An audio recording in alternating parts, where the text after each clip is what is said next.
Question number 1. If the age of Shivam after 15 years will be 3 times his age 3 years before, find his age 12 years from now. मान लेते हैं present as x है, तो 15 years के बाद उसकी as x plus 15 होगी, और 3 ईयर बिफोर उसकी एज x माइनस 3 होगी, और ये 15 साल के बाद की एज 3 साल पहले की एज का 3 टाइम्स है। तो इसको सॉल्व कर लेंगे, ये आ जाएगा x plus 15 equals to 3x minus 9। यहाँ से x की वैल्यू आ जाएगी 12। ये इसकी प्रेजेंट एज है, तो 12 ईयर के बाद उसकी एज होगी 12 प्लस 12 यानी कि 24 years. Question number 2. In 189 liters of mixture, the ratio of alcohol and water is 5:2. If a liter of water is added, the ratio of alcohol and water becomes 9:5. Find A in liters. देखो mixture दिया गया है 189 litre, जिसमें alcohol और water का ratio है 5:2, और इसमें A लीटर वाटर ऐड किया गया, इसके बाद मिक्सचर का रेशियो 9:5 हो गया। चूँकि वाटर ऐड किया गया है इसलिए एल्कोहल दोनों रेशियोज़ में सेम होगा, तो सेम करने के लिए यहाँ 9 से मल्टीप्लाई करेंगे तो यहाँ भी 9 से मल्टीप्लाई करना पड़ेगा, और यहाँ 5 से मल्टीप्लाई करेंगे तो यहाँ भी 5 से मल्टीप्लाई करना पड़ेगा, यानी नया रेशियो आ जाएगा 45:18 और 45:25। तो यहाँ से देखें तो वाटर ऐड किया गया है 7 यूनिट, और टोटल मिक्सचर है 45 प्लस 18 यानी कि 63 यूनिट, और ये दिया गया है 189 लीटर यानी कि 63 यूनिट की वैल्यू 189 लीटर है। तो यहाँ से 7 यूनिट की वैल्यू निकालेंगे, ये A की वैल्यू आ जाएगी, ये 7 से 9 टाइम्स कैंसिल हो जाएगा, और ये 9 से 21 टाइम्स कैंसिल हो जाएगा, यानी कि A की वैल्यू 21 लीटर है। Question number 3. If x plus 22 men can complete a piece of work in 18 days working 4 hours a day, and 18 men working 12 hours a day can complete the same work in 9 days, find x. देखो x plus 22 man 4 hour per day work करके 18 days में work complete कर लेते हैं, और यही work 18 man 12 hour per day work करके 9 days में कंप्लीट कर लेते हैं। इसको सॉल्व कर लेंगे, ये m से m कैंसिल हो जाएगा, और ये 18 से 18 कैंसिल हो जाएगा, और ये 4 से 3 टाइम्स कैंसिल हो जाएगा। तो ये आ जाएगा x प्लस 22 इक्वल्स टू 27। तो यहाँ से x की वैल्यू आ जाएगी 5। Question number 4. P and Q started a business by investing 40,000 rupees for 3 months and 60,000 rupees for 9 months respectively. If the total profit be 21,780 rupees, find the amount received by P.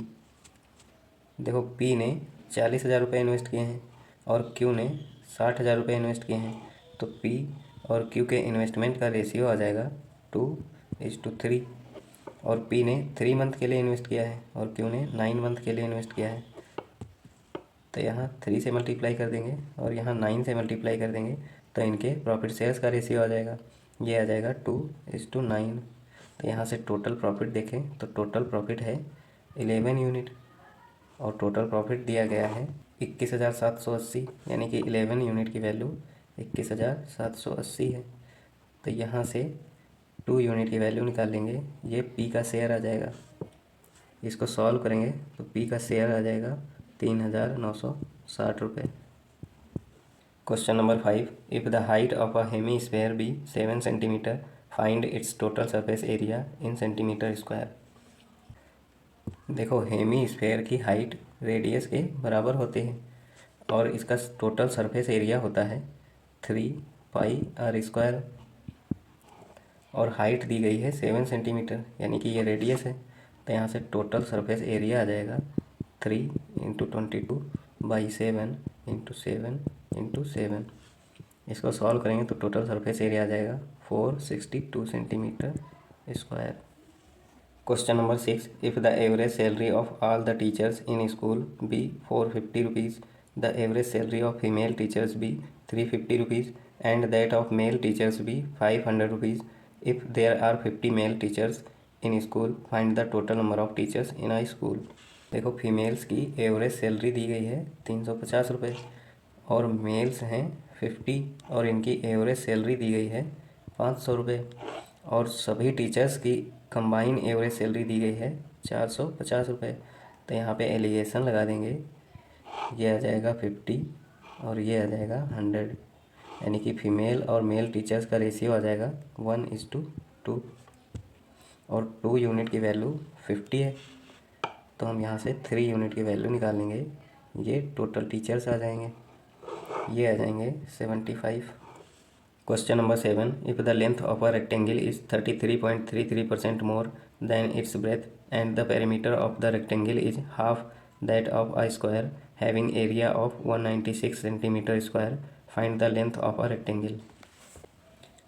देखो 33.33% की fraction value होती है 1/3, यानी कि rectangle की breath अगर 3 unit है तो लेंथ 4 यूनिट होगी और स्क्वायर का एरिया होता है भुजा स्क्वायर और ये दिया गया है 196, यानी कि यहाँ से स्क्वायर की भुजा आ जाएगी 14 सेंटीमीटर और स्क्वायर का पेरीमीटर होता है 4 इंटू भुजा, यानी कि इसका पेरीमीटर आ जाएगा 56 सेंटीमीटर। और उसने कहा है कि रेक्टेंगल का पेरीमीटर स्क्वायर के पेरीमीटर का हाफ है, यानी कि रेक्टेंगल का पेरीमीटर होगा 28 सेंटीमीटर और इसका पेरीमीटर होता है 2 इंटू लेंथ प्लस ब्रेथ, यानी कि ये आ जाएगा 14 यूनिट और रेक्टेंगल का पेरीमीटर हमने कैलकुलेट किया है 28 सेंटीमीटर, यानी कि 28 14 यूनिट की वैल्यू है। तो यहाँ से हम 4 यूनिट की वैल्यू निकालेंगे, ये रेक्टेंगल की लेंथ आ जाएगी, ये आ जाएगी 8 centimetre. Question number 8, a man covers a certain distance in 6 hour. If the speed of a man increase by 18 kilometre per hour, he covers the same distance in 4 hours. Find the distance covered by the man in 3 hours with 33.33% more than his usual speed. मान लेते हैं man की speed x kilometre per hour थी और उसने 6 our में distance cover की और सेम डिस्टेंस उसने x + 18 किलोमीटर पर आवर की स्पीड से 4 आवर में कंप्लीट की। तो इसको कैलकुलेट कर लेंगे, ये आ जाएगा 6x = 4x + 72। तो यहाँ से उसकी इनिशियल स्पीड आ जाएगी 36 किलोमीटर पर आवर। अब वो कह रहा है कि इनिशियल स्पीड 33.33% से इंक्रीज हो जाए, इसकी फ्रैक्शन वैल्यू होती है 1/3, यानी कि अब उसकी स्पीड 36/3 × 4 किलोमीटर पर आवर होगी और इस स्पीड से 3 आवर में कितनी डिस्टेंस कवर करेगा ये हम निकाल लेंगे।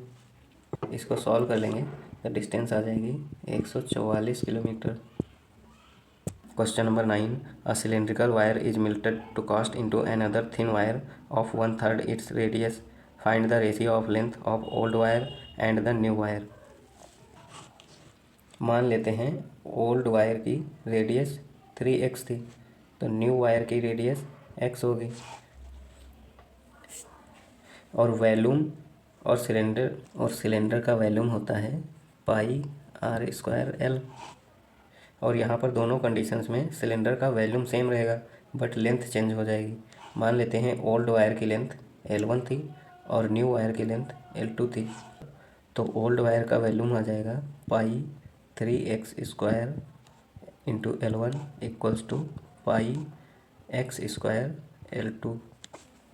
तो यहाँ पाई से पाई कैंसिल हो जाएगा और ये आ जाएगा 9x² L1 = x² L2। तो यहाँ x² से x² कैंसिल हो जाएगा तो ये आ जाएगा L1/L2 = 1/9, यानी कि इनकी लेंथ का रेशियो 1:9 है। Question number 10, A and B can complete a work in 8 days and 32 days respectively. Find the time taken by both if they work alternately starting with A।